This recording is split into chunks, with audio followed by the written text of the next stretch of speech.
Democratic Congressman Khanna from California. He's the chair of the House Oversight Subcommittee on the Environment. Congressman, good to see you. There is so much wrong with this story that I don't know where to start. The only interesting issue is that everything that is wrong with it, including the overcharging and the lack of regulation in electrical pricing and the ERCOT issues and the lack of preparation for this storm, all of it was predictable, all of it was fixable, and all of it can be fixed. And Ali, I would add it happened before. In 2011, they had the same exact situation with the winter, and there was recommendations to weatherize the grid. What we need to know is why those recommendations were disregarded. Was there a political decision to disregard them? Why did no one invest in the type of infrastructure that was recommended to them? And so my hope is that the CEO of ERCOT will come and testify in front of our committee and lay out the facts and tell the American people what went wrong and what we need to do to prevent this from happening again.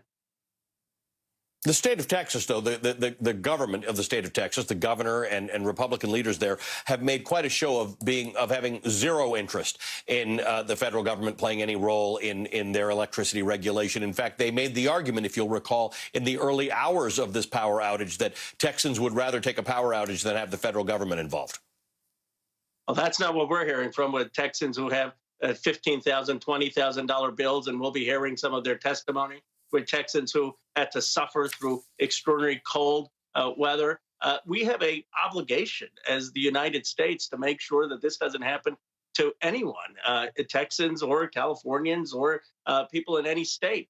And this was so preventable because it just required basic infrastructure investment. And that's what the committee is going to find out, why those decisions and recommendations of experts were ignored.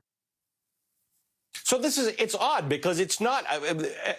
Energy experts I've spoken to say that the infrastructure investments to winterize the natural gas delivery and the electrical delivery in Texas would not be unduly burdensome. They would be what normal people would think of as business preparation, the kind of things that business is prepared for. So what's your sense of what actually drove these decisions not to do it? Is it laziness? Was it just wishful thinking that we're not going to get bad weather in Texas? Or do you think it was something more sinister?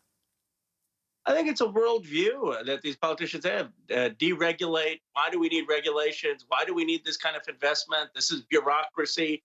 This is overregulation. And often regulations don't matter. But you know what? There is a reason we have regulations when we get on an airplane and want it to be safe. And there's a reason now we see that we have regulations for bad weather conditions, because the consequences of not having that are disastrous in terms of a loss of human life and in terms of cost.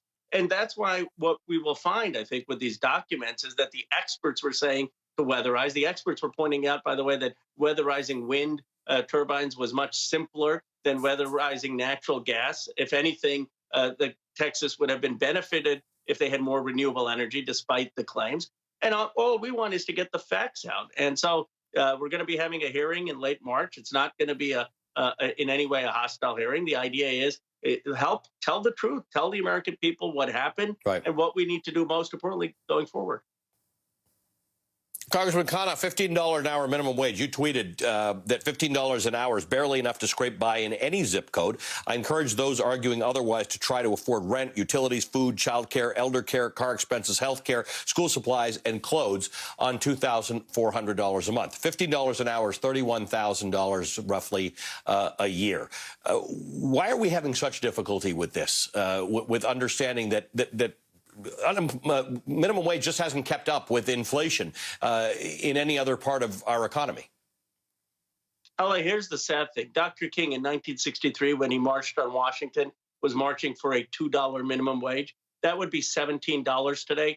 And we're sitting there here in 2021, and we still don't have a wage of dignity that Dr. King was talking about in 1963. It is unconscionable that we have the situation we do, where we have 5 to 6 million Americans, by the way, who get tips for making less than $5 an hour. And then we have about 1.6 million Americans who are making $7.25, and 32 million Americans who are making under $15 a day. Now, Amazon, when they raised their wage to $15, guess what? Their jobs doubled, their profits have soared, So this idea that we can't afford to pay $15 to people is just not true. The big corporations can certainly afford it, and the small businesses, we can help with tax credits to offset the costs. Congressman, good to see you. Thank you for joining us tonight. Congressman Roque.